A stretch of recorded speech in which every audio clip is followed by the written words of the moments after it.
"You are worthless to this brand, Elara." Those were the last words my husband Julian whispered to me before signaling security to escort me out of his gallery's 10th anniversary gala. He didn't do it in private. He didn't do it at home behind closed doors, where only the walls could witness my humiliation. He did it in front of 300 of New York City's most elite art collectors, critics, and socialites. I was standing there, freezing in a spot near the catering entrance, wearing a dress I had sewn myself over the last 3 nights because he had cut off my credit cards weeks ago. He claimed it was due to cash flow issues, claimed we needed to be frugal for the business, that the investors were watching our spending. I believed him. I always believed him. I stood there, holding a heavy silver tray of champagne glasses because the catering staff was short-handed and, as always, I was trying to help. I was trying to be useful. I was trying to prove that I was still a partner in this life we had built. But as I watched him laugh at a joke made by a hedge fund manager, I saw his hand rest on the small of another woman's back. Sienna, a 22-year-old influencer who knew more about Instagram filters than fine art, wearing a diamond necklace that looked suspiciously like the one my grandmother had left me, the one Julian swore was in the safety deposit box for safekeeping because the clasp was loose. My hand trembled.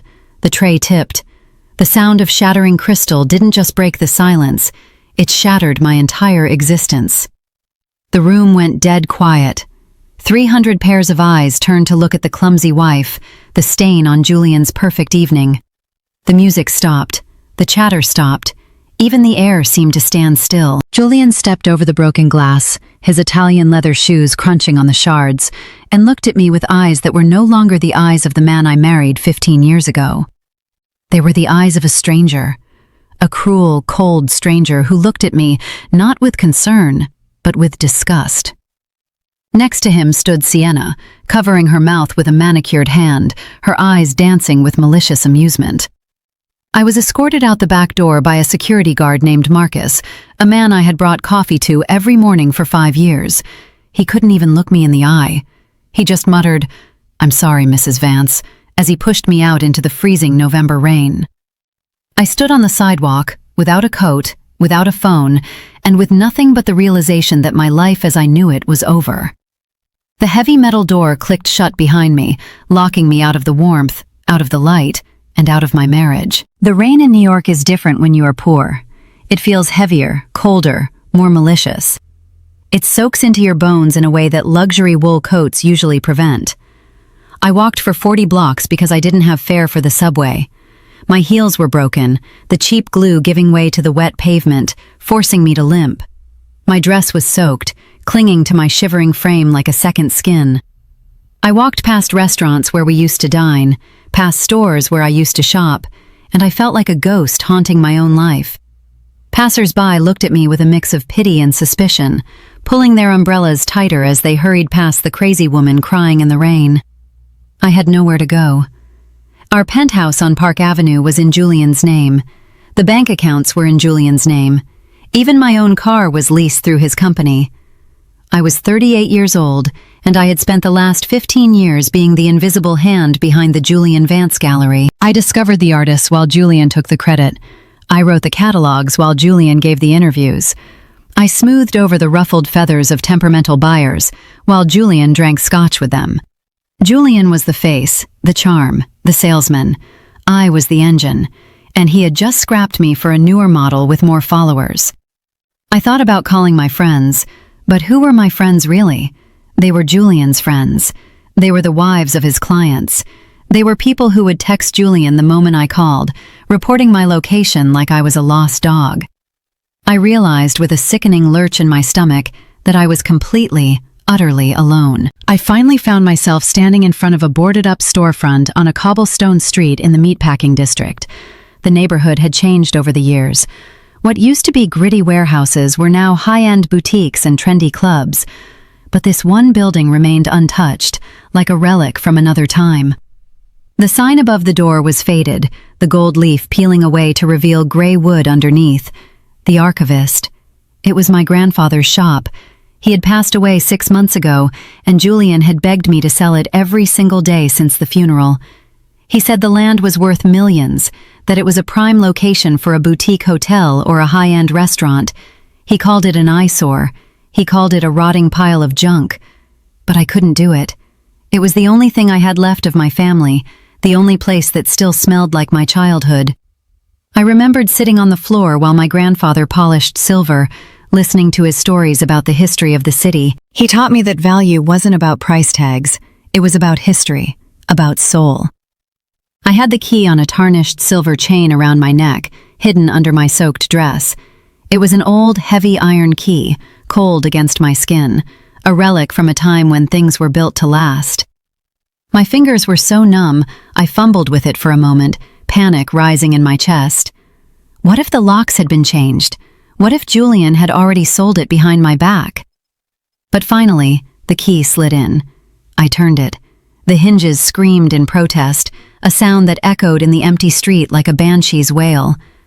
I pushed the door open and stumbled inside. The air inside was stale, smelling of old paper, beeswax, and the specific, comforting scent of dust that has settled over history. It was dark, pitch black, but the streetlights outside cast long, eerie shadows through the cracks in the boards, illuminating rows of dusty cabinets and covered furniture like silent sentinels watching over me. I locked the door behind me and slid down against it, my legs finally giving out. I collapsed onto the floor, pulling a dusty rug over my shivering body. I lay there in the dark, listening to the rain hammer against the glass, and I cried. I cried for the girl who had fallen in love with a charming art student. I cried for the woman who had sacrificed her own dreams to build his.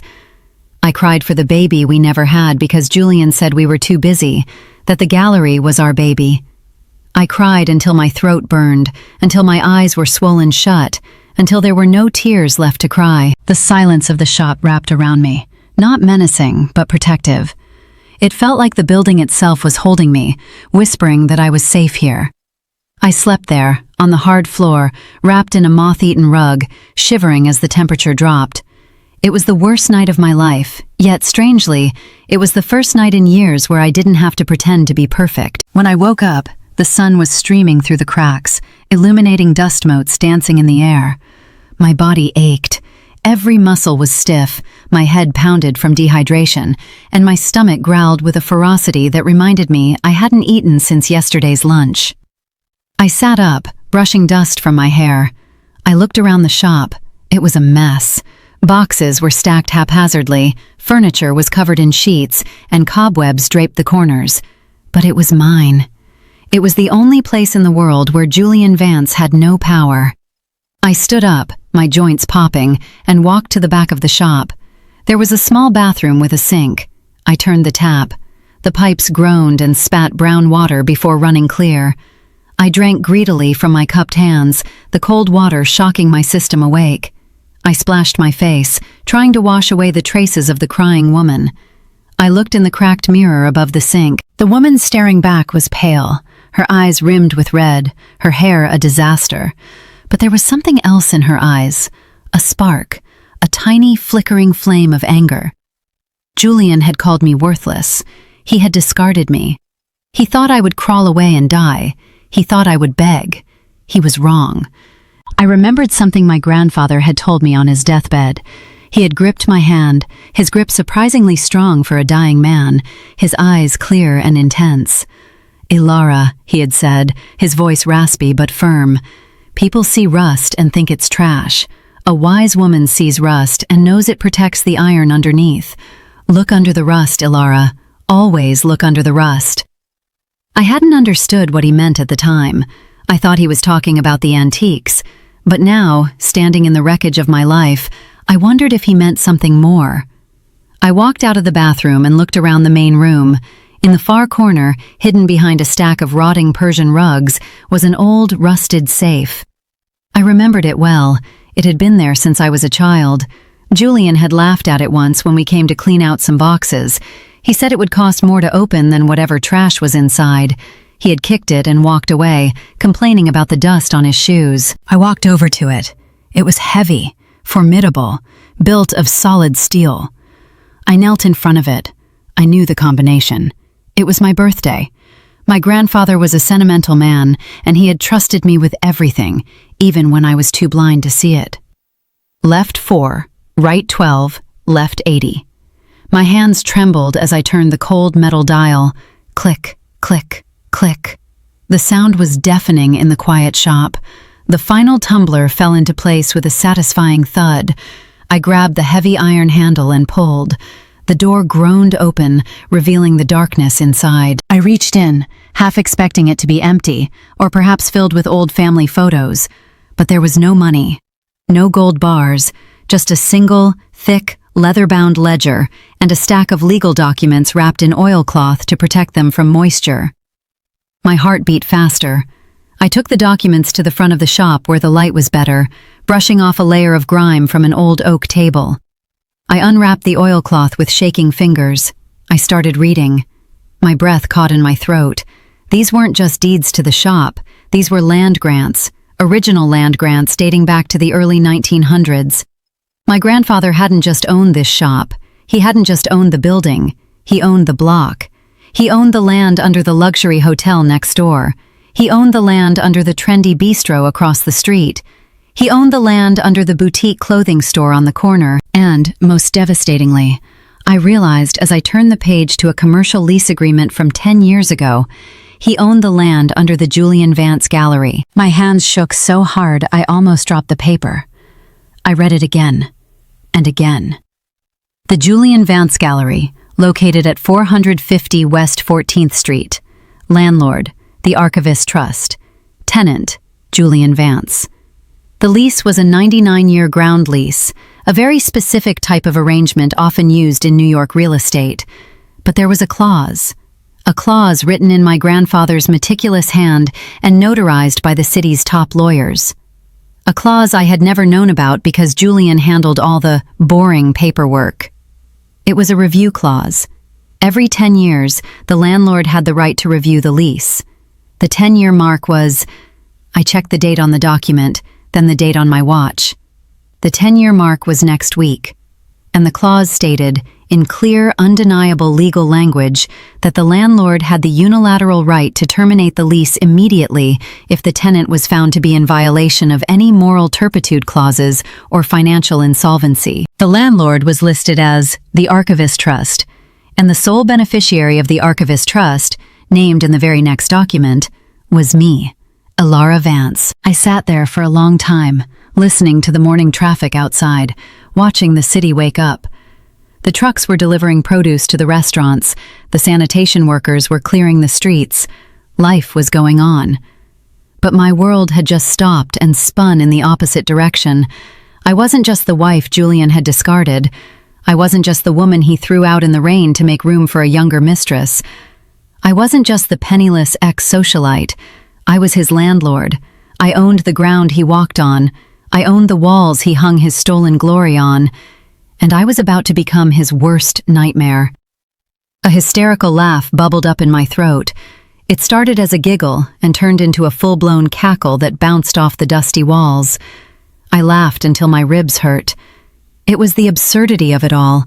Julian, who prided himself on knowing the value of everything, didn't know the value of the very ground beneath his feet. But I needed help. I couldn't walk into his office looking like a drowned rat and demand he vacate. He would laugh at me. He would call security again. He would gaslight me, tell me I was crazy, tell me I didn't understand the documents. I needed a shark. I needed someone who knew how to wield this weapon I had just found. I needed someone who hated Julian Vance as much as I did, or at least someone who loved money enough to destroy him. I flipped through the ledger. In the margins of the trust documents, scrawled in blue ink, was a name and a phone number. Elias Thorne, trustee attorney. I stared at the name. I vaguely remembered my grandfather mentioning him. A good man, he had said. A sharp man, keeps to himself. I stood up and searched the shop for a phone. The landline was dead, the cord cut years ago. My cell phone was gone. I had to go outside. I opened the door to the shop and stepped out into the daylight. The sun was blinding. I felt exposed in my ruined dress and broken shoes, but I held my head high. I walked 2 blocks to a payphone that miraculously still worked. I used my last quarter, a coin I found in the pocket of the dress, to call the number. It rang once, twice, 3 times. I was about to hang up, terrified that the number was dead, that Elias Thorne was dead, that this was all a dead end. But then a gruff voice answered. "Thorne." "Mr. Thorne," I said, my voice raspy but stronger than I felt. "My name is Elara Vance. I am the granddaughter of Silas Archivist." There was a pause, a silence that stretched for seconds, heavy with anticipation. I held my breath. "I've been waiting for your call, Elara," he said finally. His voice wasn't surprised. It sounded satisfied. "Your grandfather said you'd come. He said you'd come when you were ready." "Ready for what?" I asked. "Ready to stop being polite," he replied, "and start fighting. Where are you?" "I'm at the shop, the archivist." "Stay there," he ordered. "Don't open the door for anyone but me. I'll be there in 20 minutes. And Elara?" "Yes?" "I hope you're hungry. We have a lot of work to do." I hung up the phone and walked back to the shop. I sat behind my grandfather's desk, the leather chair groaning under my weight. I placed the documents in front of me, smoothing them out. I looked at the signature on the lease, Julian Vance. It was big, flamboyant, arrogant, just like him. I traced the letters with my finger. He had signed his own death warrant 10 years ago, and he didn't even know it. I wasn't just going to divorce him. I wasn't just going to take half. I was going to take everything. I was going to take his legacy, his reputation, and his pride. I was going to dismantle his life brick by brick, just as he had dismantled mine. The door handle turned. I looked up, expecting Elias Thorne, but instead, the door rattled violently. Someone was trying to get in. "Elara!" a voice shouted from outside. "I know you're in there. Open up!" My blood ran cold. It was Julian. He must have tracked me. Or maybe he just guessed. He knew I had nowhere else to go. The banging continued. "Elara, don't make a scene. We need to talk. You have something of mine." I sat frozen. He thought I had something of his? Did he mean the necklace? Or did he know about the documents? No, he couldn't. If he knew, he wouldn't be banging. He would be breaking the door down with a battering ram. He was here to bully me. He was here to make sure I stayed silent. He was here to offer me a pittance to sign a non-disclosure agreement so his precious reputation wouldn't be tarnished by his cruelty. I stood up.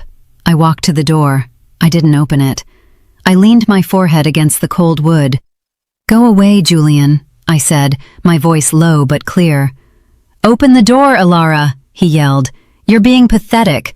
Look at you hiding in this dump. I came to offer you a deal. I'll give you $10,000 if you sign the papers today. 10,000. That's more than you're worth. $10,000. He was offering me $10,000 to disappear. I looked back at the ledger on the desk, at the millions of dollars in land assets, at the power I now held. "I said go away," I repeated, "or I call the police." "The police?" he laughed. "And tell them what? That your husband is trying to help you? You're hysterical. You're unstable. That's what I'll tell them. That's what I'll tell everyone. Open the door." I checked the lock. It was holding. "You have 24 hours, Julian," I whispered to the door, though he couldn't hear me. "Enjoy them." I turned my back on the door and walked back to the desk. Let him bang. Let him shout. Let him think he still had the power. Elias Thorne was coming, and when he arrived, the war would truly begin. The banging on the door stopped eventually. Julian, discouraged by my silence and likely worried about ruining his Italian loafers on the dirty sidewalk, shouted one last insult about my ingratitude and stomped away. I listened to his footsteps fade, the rhythm of his arrogance retreating into the city noise. I didn't move until I heard the distinct sound of a heavy car engine starting and driving off. Only then did I exhale, a breath I felt I had been holding for 15 years. I was safe, for now. But safety wasn't enough. I needed ammunition. 10 minutes later, a gentle, rhythmic knock came at the door, not a demand, but a request. I peered through the crack in the boarded-up window. Standing there was a man who looked like he had stepped out of a black-and-white photograph. He wore a 3-piece tweed suit, a fedora, and carried a leather briefcase that looked older than me. He had a silver cane, not because he needed it, but because it added an air of authority. This was Elias Thorne. I opened the door.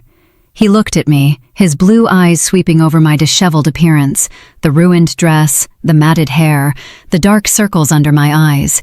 He didn't flinch. He didn't offer pity. He simply tipped his hat and said, "Miss Vance, you look exactly like your grandfather when he was plotting a hostile takeover. Shall we begin?" He entered the shop, his presence instantly filling the space with a sense of order and calm. He placed his briefcase on the dusty desk, snapped the brass latches open, and pulled out a thermos and 2 ceramic cups. "Tea," he said, "Earl Grey, hot. You look like you need it." He poured, and the steam rose between us. "Now," he began, sitting in the visitor's chair as if it were a throne, "let's talk about assets." He handed me the blue checkbook I had seen in my mind's eye. "The Archivist Trust is not just a landlord, Elara. Your grandfather was a silent partner in many ventures. He believed in diversification. Real estate, yes, but also municipal bonds, tech startups from the 90s, and a very lucrative portfolio of blue-chip stocks. He lived like a pauper so you could live like a queen. Or, in this case, a warlord." He tapped the book. "The liquid balance in this operating account is $12 million. The total asset value of the trust exceeds $80 million. I stared at him. The teacup rattled against the saucer in my hand. $12 million. $80 million in assets. I was richer than Julian. I was richer than Julian had ever pretended to be. "Why?" I whispered. "Why didn't he tell me?" Elias smiled, a small, sad curving of his lips. "Because you were with him," he said simply. Silas didn't trust Julian Vance. He called him a peacock with a painted tail. He knew if you knew about the money, Julian would drain you dry. He wanted to leave it to you, and only you, when you were free of him, or when you needed the means to free yourself. Tears pricked my eyes again, but I blinked them back. "I'm free now," I said, my voice hardening, "and I want to destroy him." Elias leaned forward, his eyes twinkling with a dangerous light. "Excellent," he said. "I took the liberty of contacting a forensic accountant.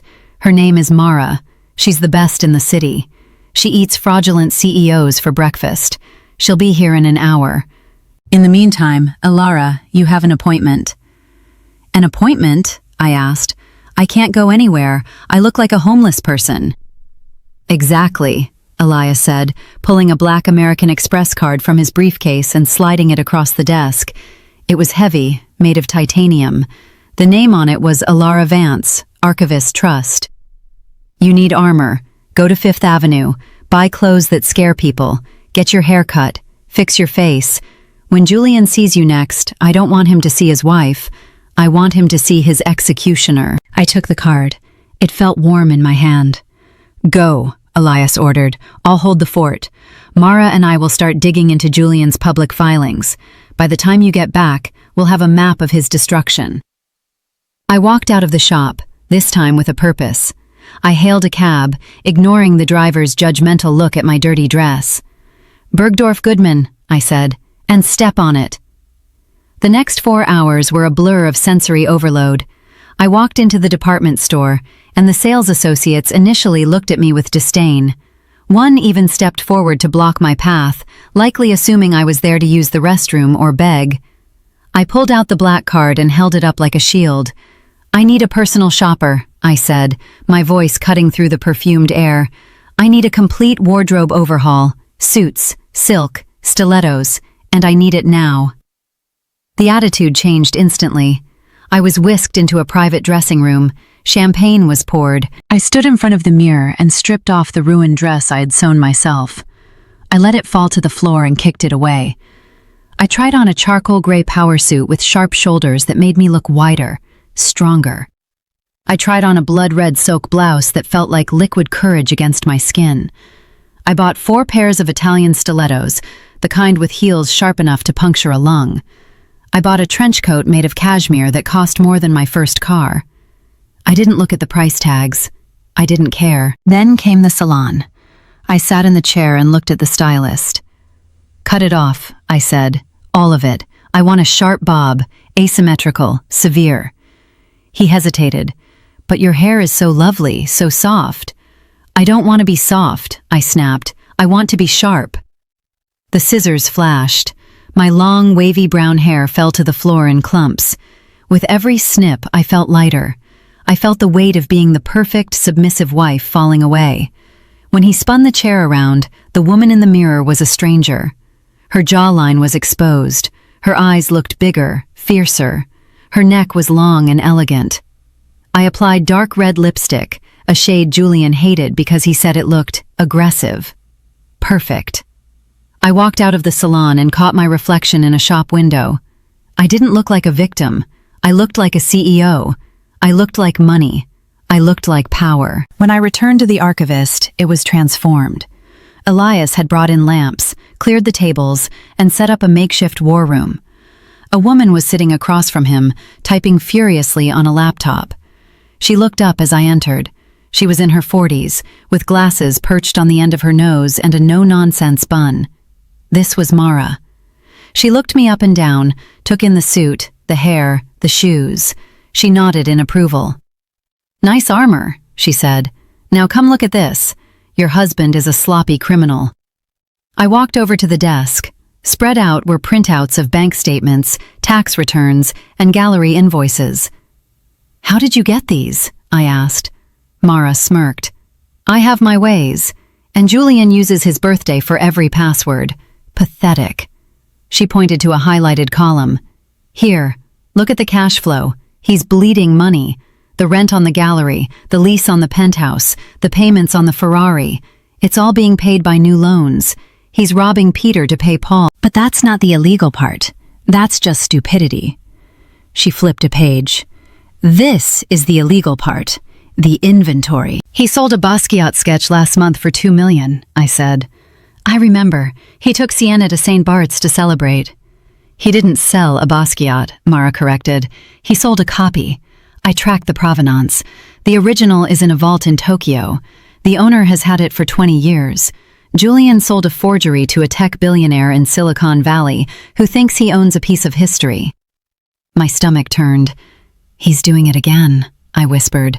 "The winter auction, the masterpiece, the French painting." "The lost lady?" Elias asked. "The one he's expecting 20 million for?" "It's a fake," I said. "I know it is. I recognize the brushwork. It's too heavy in the shadows. It's a student of mine, Leo, a sweet kid from Brooklyn. Julian bought a study piece from him years ago for $500. He must have aged the canvas, forged the documents." Mara typed something into her computer. "If we can prove that," she said, "he's not just evicted, he's in federal prison. Wire fraud, art forgery, grand larceny." "I can prove it," I said. "I need to find Leo." "I'm on it," Elias said, pulling out his phone. "I have a private investigator on retainer. If the kid is in the city, we'll find him." "In the meantime," I said, looking at the lease agreement, "we have a timeline. The auction is tomorrow night. If he sells that painting, he gets $20 million. He can pay off his debts. He can flee. We have to stop him before the gavel drops." "We will," Elias said. "But first, we have to let him know the ground is shifting." He handed me the red envelope I had requested earlier. Inside was the eviction notice. "Send it," he said. "Courier. Return receipt requested. Let him sweat." I called the courier service. I gave them the address of the gallery. I told them to deliver it directly to Julian Vance, marking it urgent, legal matter. Then we waited. The hours ticked by. We ate takeout Chinese food on the antique desk. Mara walked me through the forensic trail, showing me how Julian had siphoned money from our joint accounts to pay for Sienna's apartment, her car, her jewelry. Every transaction was a stab in the heart, but I forced myself to look. I forced myself to burn the anger into fuel. At 4 p.m., my burner phone rang. I had unblocked Julian's number for this 1 hour. I put it on speaker. "Elara." Julian's voice filled the shop. It was high-pitched, bordering on hysterical. "What is this? I just got a notice. Is this a joke? Did you hire someone to prank me?" "Read it, Julian." I said, my voice cool and steady, the voice of the woman in the charcoal suit. It's not a prank, it's an eviction. You can't evict me, he screamed. The landlord is a trust, the archivist trust. I've never met them. How did you sleep with the trustee? Is that it? Did you offer your services to some old man to get back at me? I laughed. It was a dark, rich sound. Oh, Julian, you really never listened, did you? The Archivist Trust. My grandfather's shop was called The Archivist. Connect the dots, darling. There was silence on the other end. A long, heavy silence as the gears in his mind finally turned. No, he whispered. No, that old man. He was a hoarder. He sold junk. He owned the block, Julian, I said. He owned the building you're standing in. And now I own it. And I've reviewed your lease. You are in violation of the moral turpitude clause, public adultery, scandal, and financial insolvency. I am not insolvent, he yelled, but his voice cracked. I have the auction tomorrow. I will have $20 million by midnight. You won't, I said, because the lease is terminated effective immediately. You have 24 hours to vacate. If you're not out, the marshals will remove you. You can't do this, he begged, switching tactics from anger to desperation. Elara, baby, please. We can talk. We can work this out. I was stressed. I made a mistake. Sienna means nothing to me. It was just a midlife crisis. I love you. You're my wife, my partner. The audacity of it took my breath away. Your partner? I asked. Yesterday I was worthless. Yesterday I was a stain on your brand. I was drunk, he lied. I didn't mean it. Look, come to the gallery, right now. Let's talk. I'll show you the books. I'll give you a share. 50-50. We can run this together. Just rescind the notice. I don't want to come to the gallery, I said. I don't like the vibe. Come to the archivist. 1 hour, alone. If you bring a lawyer, the deal is off. If you bring Sienna, the deal is off. Okay, he said breathlessly. Okay, the archivist. 1 hour. I'll be there. I love you, Elara. I hung up the phone. I looked at Elias and Mara. He's coming, I said. Elias stood up and adjusted his tie. Showtime, he said. Mara, get the file ready. Elara, take the desk. It's your throne now. I sat behind the massive oak desk. I adjusted the lamp so the light would hit his face, but leave mine in shadow. I crossed my legs, the sharp heel of my shoe catching the light. I checked my reflection in the screen of my phone. The red lipstick was perfect. The severe haircut made me look formidable. I wasn't Elara the wife. I was Elara the landlord. 45 minutes later, the door handle rattled. Julian pushed it open and stumbled in. He was a mess. He had clearly run here. His hair was wild, his face flushed, his expensive suit rumpled. He looked around the shop, his eyes darting frantically, expecting to see the dusty junk heap he remembered. Instead, he saw the clean lines, the warm light, the serious-looking people flanking the desk. And then he saw me. He stopped dead in his tracks. His mouth opened, but no sound came out. He blinked, as if trying to clear a hallucination. Elara? He whispered. He took a step forward, then stopped again. You look different, I supplied. Expensive? Powerful? He swallowed hard. You look incredible. He tried to turn on the charm, that practiced smile that had worked on me for 15 years. He smoothed his hair. Babe, look, this is all a misunderstanding. I'm so glad you're okay. I was worried sick about you out in the rain. Cut the crap, Julian, I said. My voice wasn't loud, but it whipped across the room like a lash. Sit down. I pointed to the small wooden chair in front of the desk. It was lower than mine, designed to make the occupant feel small. He sat. He looked at Elias, then at Mara. Who are these people? This is Elias Thorne, my attorney, I said. And this is Mara, my forensic accountant. They've been very interested in your business practices. Julian paled. My business practices? What does that mean? It means we know, Julian, I said, leaning forward into the light. We know about the Ponzi scheme. We know about the fake invoices. We know you're using new investors to pay off old debts. We know you're broke." "That's a lie," he shouted, standing up. "I am Julian Vance. I am the king of this city. I have assets.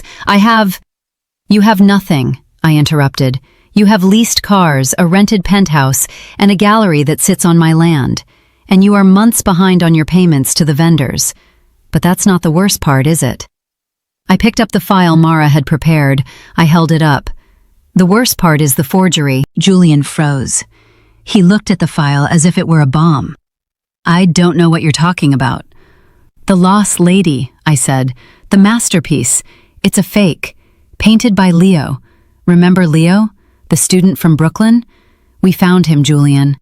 Elias's investigator found him an hour ago, working in a coffee shop in Williamsburg. He was very chatty. He told us all about the study piece he painted for you. He told us how you asked him to use period-correct pigments. He told us how you paid him $500. Julian sank back into the chair. He looked small. He looked defeated. The bluster was gone. The charm was gone. All that was left was a scared little con man. "Elara," he croaked.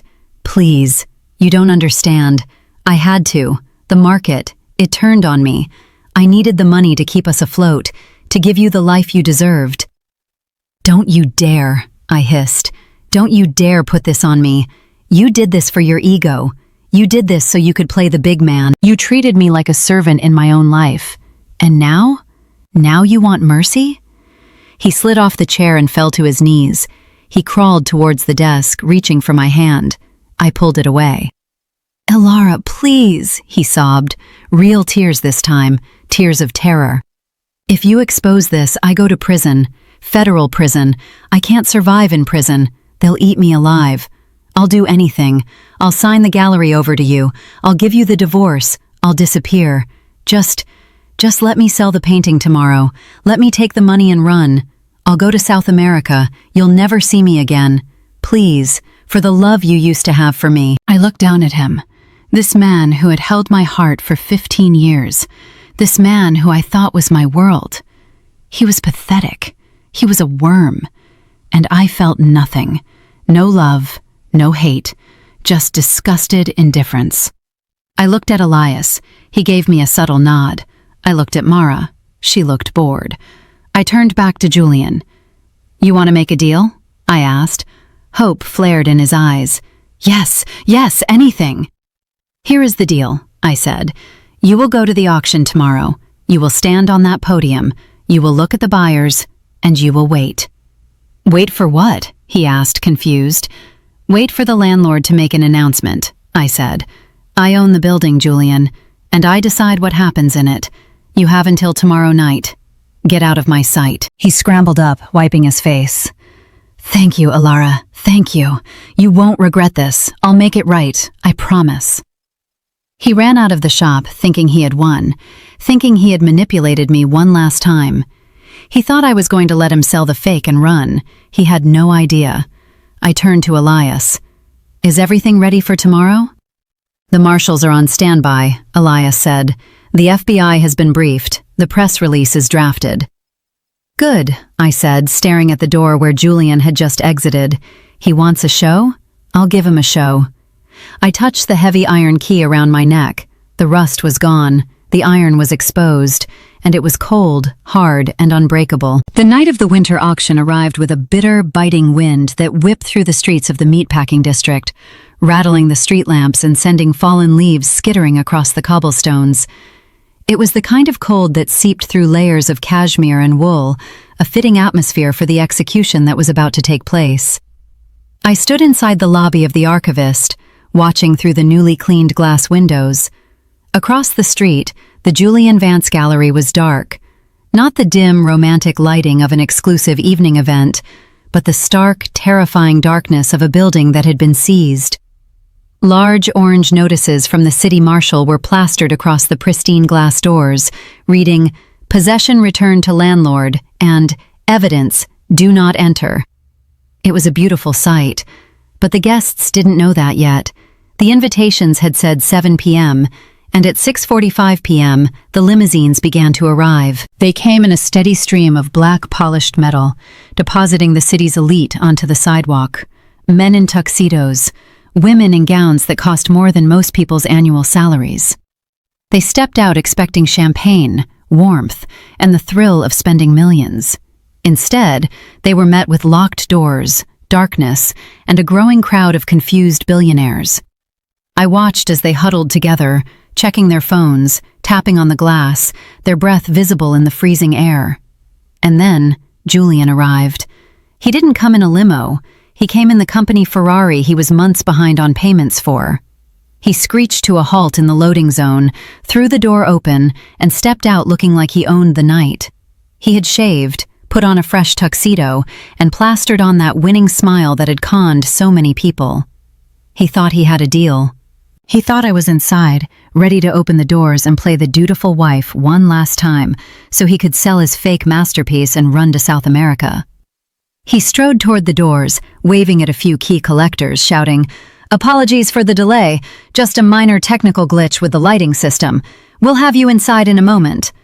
He reached for the handle. He pulled. It didn't budge. He frowned, his smile faltering for a microsecond, and pulled again. Then he saw the orange sticker. I saw the blood drain from his face, even from across the street. He clawed at the sticker, trying to rip it off before anyone saw, but it was too late. A photographer from the New York Times, tipped off by Elias, snapped a picture. The flash blinded Julian. He spun around, panic setting in. He pulled out his phone and dialed my number. I looked down at my phone on the desk. It rang. I didn't answer. I just watched. "Ladies and gentlemen," Julian shouted, trying to regain control of the narrative. "Please, bear with us. My wife, she has the keys. She's running a bit late. Traffic, you know how it is." He was sweating now, the perspiration glistening on his forehead despite the freezing wind. "We will start the bidding shortly. The lost lady is waiting for you." The crowd was getting restless. Murmurs of unprofessional and ridiculous floated through the air. That was my cue. I turned to Elias and Mara, who were standing behind me like generals before a battle. "It's time," I said. I opened the door of the archivist and stepped out onto the sidewalk. I wasn't just walking out, I was making an entrance. I had set up a PA system earlier that day, 2 large speakers positioned on the steps of my building. I held a microphone in my hand. I wore the charcoal suit, the trench coat draped over my shoulders like a cape, and the red lipstick that looked like war paint. "Good evening," my voice boomed through the speakers, cutting through the chatter and the wind. The entire street fell silent. 300 heads turned. Julian turned. He saw me standing on the steps of his junk shop, bathed in the warm, golden light of the entrance, looking down at him. Relief flooded his face for a second. He thought I was saving him, before he realized I wasn't holding keys. I was holding a microphone. "I am Elara Vance," I continued, my voice steady and commanding. "Many of you know me as the woman who served you champagne at the gala last week, the woman who was escorted out for being worthless. But tonight, I am speaking to you in a different capacity. I am the sole beneficiary of the Archivist Trust, which makes me the owner of the building you are standing in front of, and the landlord of the Julian Vance Gallery." Gasps rippled through the crowd. Whispers of, "She owns the building?" and "I thought she was destitute," hissed through the group. Julian took a step toward me, his hands raised in a pleading gesture. "Elara, baby, don't do this. Not here, not now. Remember the deal." "There is no deal, Julian," I said, my voice cold enough to freeze the Hudson River. "I told you yesterday that I wanted the truth, and the truth is, the gallery is permanently closed." "No!" Julian screamed, lunging toward the street, but 2 large security guards I had hired stepped in his path, blocking him. "You can't do this. I have a contract. I have buyers." "You have nothing," I said, "because you are a fraud." I turned my attention to the crowd. "You all came here tonight to bid on a rediscovery, a masterpiece called The Lost Lady. Julian Vance told you it was a 19th century French original. He told you it was authenticated in Zurich. He told you the opening bid was $5 million. I paused for effect. The painting is a fake. The silence was absolute. It is not 19th century. It is acrylic and oil, aged with tea and dust, and it was painted 3 years ago by a 20-year-old art student named Leo in a basement in Brooklyn.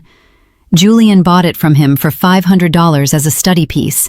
He forged the documents, he forged the signatures, and he planned to take your $20 million and disappear to South America tonight. "Liar!" Julian shrieked. "She's lying! She's crazy! She's a scorned woman! Don't listen to her! The painting is real! I have the papers!" "The papers are forgeries," I countered calmly. "And if you don't believe me..." I gestured to the door of the archivist. It opened and a young man walked out. He looked terrified, clutching a sketchbook, but he walked to my side. "This is Leo," I said, "the artist." Leo looked at the crowd, then at Julian. He took a deep breath and spoke into the microphone I offered him. "I painted it," he said, his voice shaking. It was just an exercise. Julian told me it was for his private collection. He promised to help my career. I didn't know he was going to sell it." The crowd erupted. Indignation, shock, and anger boiled over. People who had been ready to spend millions realized they had almost been played for fools.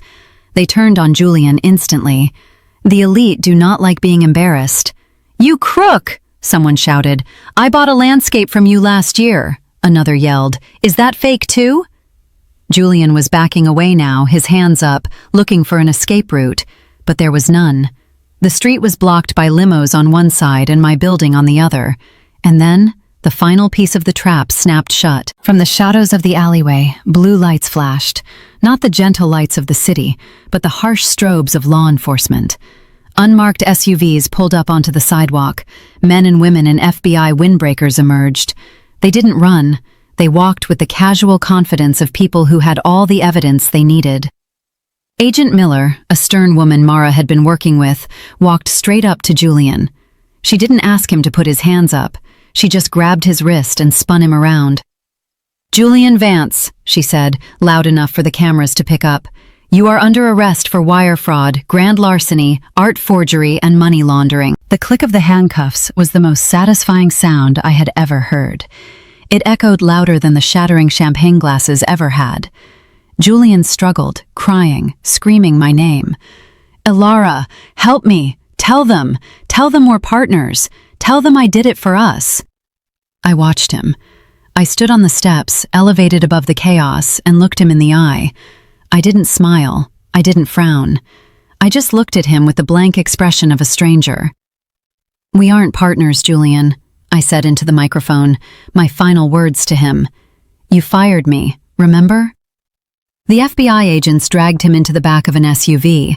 The press swarmed the vehicle, flashes going off like lightning. The crowd of socialites began to disperse, frantically calling their lawyers and their drivers, desperate to distance themselves from the scandal. Within 20 minutes, the street was empty, save for the police tape and the orange stickers on the gallery doors. I walked back inside the archivist and closed the door. Elias handed me a glass of whiskey. "Well done," he said. "That was theatrical." "It was necessary," I replied, taking a sip. The burn of the alcohol felt good. "What happens now?" "Now," Mara said, closing her laptop, "we seize his assets. We liquidate the gallery inventory, the real stuff anyway, to pay back the creditors. We cooperate with the feds, and you figure out what to do with your empire." The aftermath was swift and brutal. The media tore Julian apart. They called him the Bernie Madoff of the art world. Every day a new revelation came out. He had stolen from charities. He had faked insurance claims. He had thousands of dollars in unpaid parking tickets. Sienna, his mistress, tried to play the victim on a talk show, crying fake tears about how she was manipulated by an older man. But the internet is undefeated. Photos of her wearing jewelry bought with stolen funds surfaced. She was branded an accomplice. She lost her brand deals, her followers, and her social standing. Last I heard, she was working as a hostess in a club in Miami, trying to find another rich man who didn't know her name. As for me, I didn't go back to the penthouse. I sold it. I sold the Ferrari. I sold everything that reminded me of Julian. I took the money, my share of the marital assets, plus the settlement from the civil suit I filed against him for emotional distress, and I put it into the trust. But I didn't just sit on the money. I had work to do. 6 months later, the boards were gone from the windows of the archivist. The dusty interior had been gutted and renovated. But I didn't make it modern and sterile like Julian's gallery. I kept the soul. I exposed the brick walls, polished the original hardwood floors, and restored the tin ceiling. I reopened it as the Archivist Gallery. But my mission was different. I didn't chase the trends. I didn't cater to the people who bought art just to match their sofas. I dedicated the space to the forgotten ones. I found artists who had been rejected because they were too old, too young, too different, or simply didn't have the right connections. I found Leo, the student Julian had used, and gave him his first solo show, under his own name, with his own style. It sold out in 3 days. I moved into a beautiful brownstone in the West Village, bought with my own money, under my own name. I decorated it with things I loved: books, comfortable chairs, art that made me feel something. I walked the streets of New York not as a ghost, but as a woman who owned her space. I kept my grandfather's iron key on a gold chain around my neck now. It wasn't just a key to a shop anymore, it was a key to my freedom. One rainy Tuesday in November, exactly 1 year after the gala where Julian had humiliated me, I drove upstate.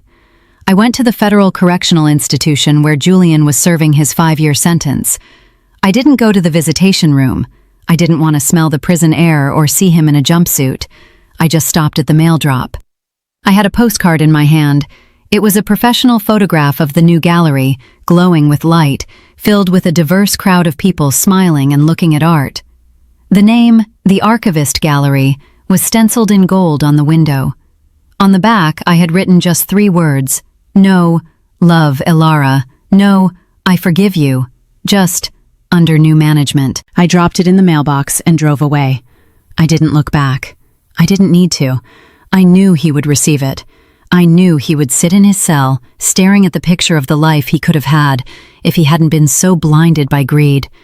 I knew he would realize that the worthless wife was the one who had built something real out of the wreckage he left behind. Life is funny that way. You think you are building a life with someone, laying bricks day by day, but sometimes you don't realize that the other person is stealing the mortar while you're not looking.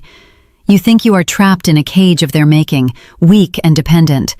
But sometimes, when the cage breaks and you are thrown out into the cold, you realize that the cage wasn't protecting you. It was containing you. You realize that you have wings you forgot how to use. So if you are sitting there right now, feeling small, feeling used, thinking you are stuck because someone told you that you were worthless, listen to me. Check your pockets. Check your history. Check your soul. Look under the rust. You might be holding a key you don't even know about. You might be sitting on a gold mine of strength you haven't tapped into yet. And when you find it, and you will find it, don't be afraid to use it. Don't be afraid to turn the lock. Don't be afraid to open the safe and unleash whatever is inside. Because the treasure isn't the money. The treasure isn't the building or the revenge. The treasure is the realization that you never needed them to shine. You just needed to wipe away the rust to see that you were made of iron all along. Thank you for listening to my story. This has been the story of how I evicted my husband from his life and took back my own. If this story sparked a fire in you, if it made you want to check your own keys, please hit the like button and share it with someone who needs to hear it. Subscribe for more stories of justice, resilience, and the sweet taste of victory. And remember, the best revenge isn't anger, it isn't shouting, it's success, it's happiness. It's living a life so full and beautiful that the people who hurt you become nothing more than a footnote in your biography. See you in the next story. Stay strong.